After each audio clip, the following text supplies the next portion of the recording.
Today we are going to talk about persuasive speaking, and it's out of chapter 16.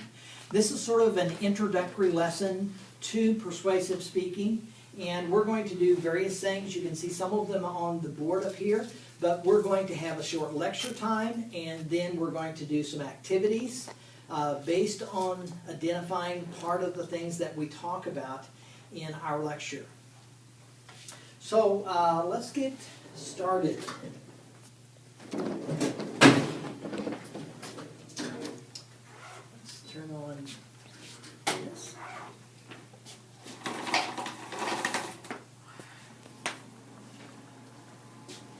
I want you to get out your textbook if you have them, and I want you to look at one thing on page 171.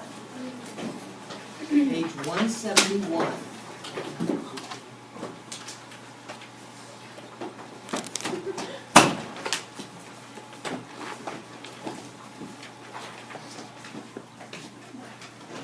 Okay, on page 171, about second paragraph from the bottom, there is a chart there that talks about the difference between persuasive speeches and informative speeches.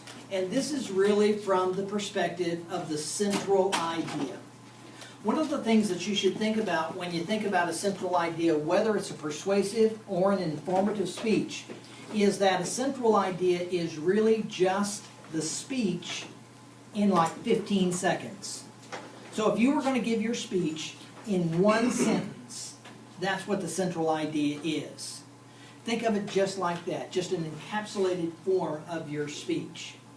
So on page 171, it gives an example of an informative speech. So someone read off the first one there in that block of an informative speech, a central idea. Read it off. Go ahead. Yeah, do you have it right there? Yeah. Okay. You're wanting me to read the informative one? Yes. Creationists believe that the Genesis account of creation explains the diversity of species found on Earth. Okay. And someone read off the persuasive one. The major forms of life are created by God in the form we find in nature. Which one takes a position? Which one? Second. The second one. So the first one just tells you information. It doesn't say one way or the other. It doesn't say creationism is right, science is right, evolution teaching is right. It doesn't take a position one way or the other. The second one takes a position. And that's the essence of what a persuasive speech is. And so when you all pick your topics, and at the end of class I'm going to give you a form that you'll take home over the weekend and write out 3 potential topics for your speech. I want you to pick a topic, and what you'll do is you'll state that topic in the form of a position.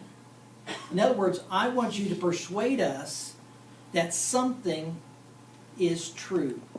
That something is what we should believe. That something is what every person in this audience ought to believe. So it's a persuasion. It's not an informative.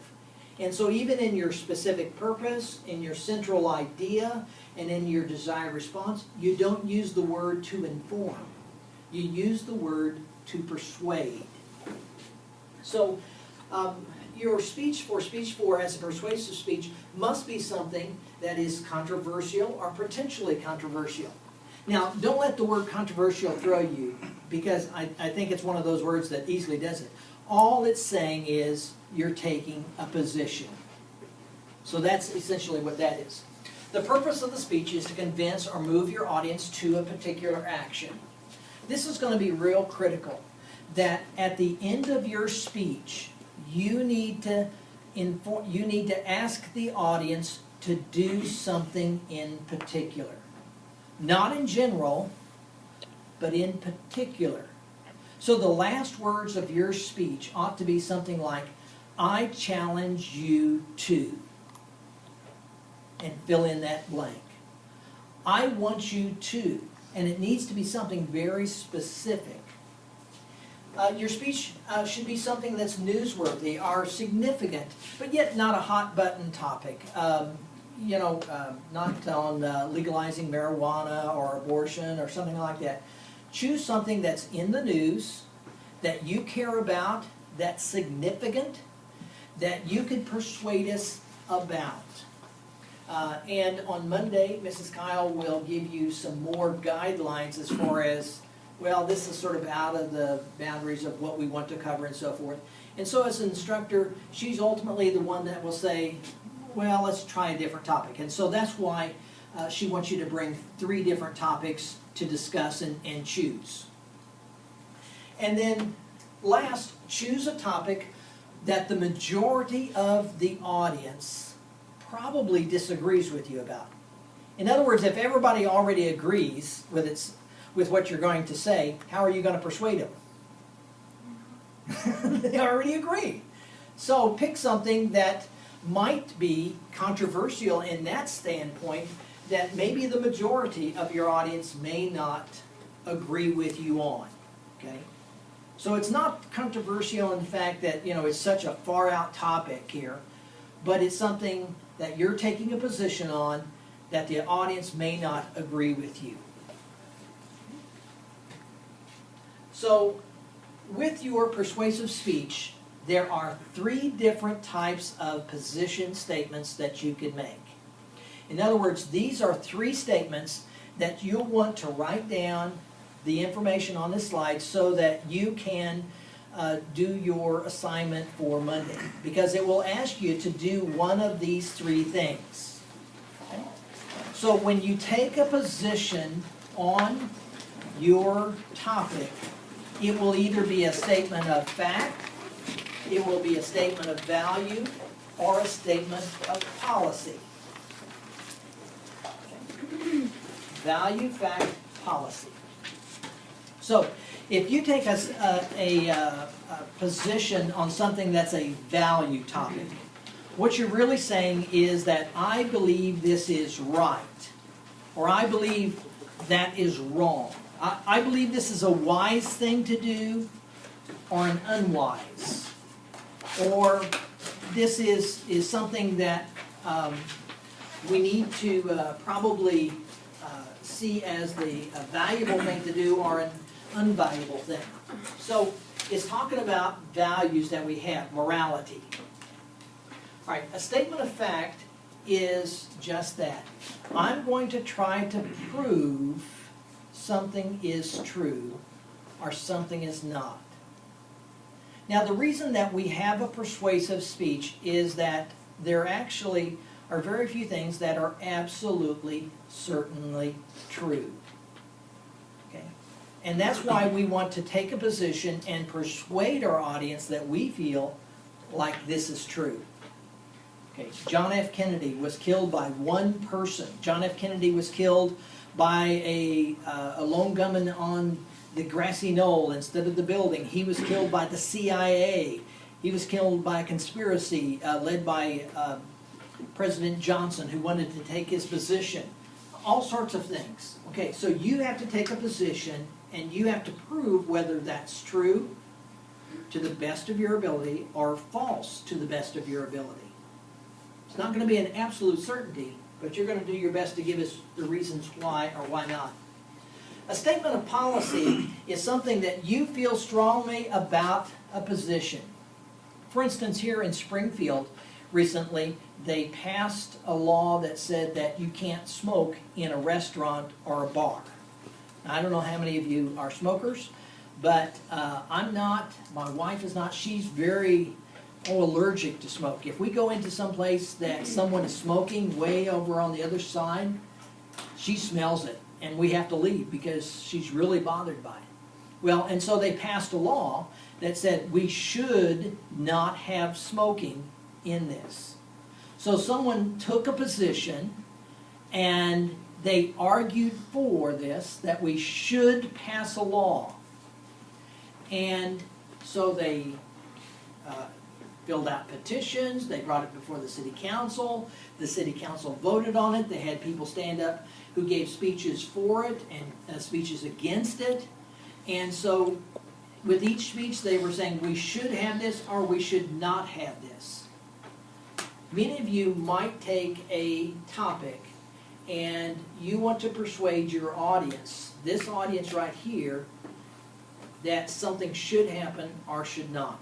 For instance, let's take a real simple one about blood donation.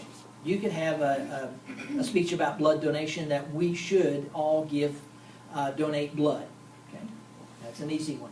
I don't think there's probably too many people who disagree with it unless you don't like needles.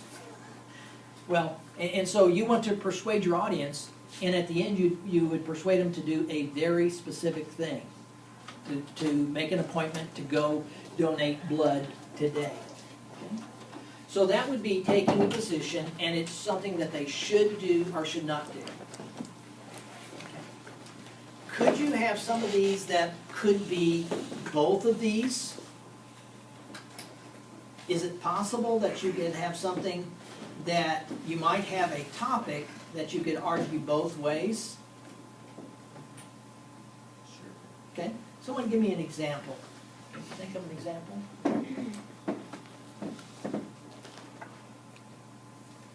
Something wise or unwise? Okay. Is it a fact that people should not text while they drive? It's also a policy. Okay, we can make that into a policy speech, right? Okay. Because what's the law in the state of Missouri right now? No texting while driving. But there's a specific part of There's an it. age.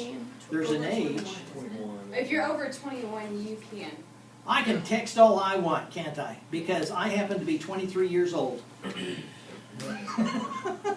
Okay, I'm not 23. Which is kind of unreasonable. Yes, Adults I'm not even sure I remember 23. But it's like if you're under 21, you can't text. Do you know why they did that way? Well, because the amount of wrecks that younger people get in, they're more likely, they don't have the experience of Okay. driving like an older person would, and therefore they're not as cautious. Okay. And it was also Yeah. easier to get more people on board with the law. Yeah, who is it that's voting on it? Yeah. Over 21. Older white guys. Yeah, so, yeah, that's one reason. It was easier to pass that way. And so it's just as dangerous for me to text. In fact, it's probably more dangerous for me to text because your reflexes are a lot better than mine, actually. I mean, that's just the reality of it. And so it's worse for me even though I'm more experienced at driving. And so it really doesn't make a whole lot of sense. So you could argue it from a policy, but you could also argue it from it's not a wise thing to do, it's an unwise thing to do. Okay? What about drinking and driving? Could you argue that from more than one of these positions? So which positions could you argue that from? All of them, no. Except for maybe policy. Okay? Give me an example of one of them. Well, it is a law, but how should it be changed? Anyway, at least with the value, whether or not it's good or bad, you could always, you could always turn that into a moral debate on whether or not you should drink and drive. Facts, I mean, true or not true, there's so many statistics out there that are true, and then I'm sure you can find statistics that aren't true. And Would it, and so you can look at some of these issues from multiple positions. But let's look at just that for just a second, drinking and driving. It's probably easier to look at it from a wise or unwise, okay? Because you could show a lot of statistics that back up one of those positions, all right? To say that it is absolutely true that you should never drink when you drive would be harder. Because then you're going to have to define what you mean by drink. You're going to have to define alcohol content and body weight. And so someone that weighs 400 pounds could drink 3 drinks of a certain type and it wouldn't affect them. Where if I drink 1 drink, then it might affect me greater. And so there's a whole lot that you have to go into.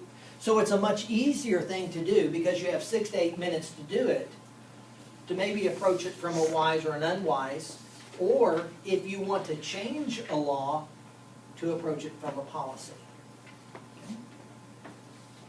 So we're going to do an activity now where we're going to look at an example of each of these, and I want you to divide up into teams of 4 or 5 people, and then I'm going to give you a list of these, and I want you to identify whether it is a statement of value, fact, or policy.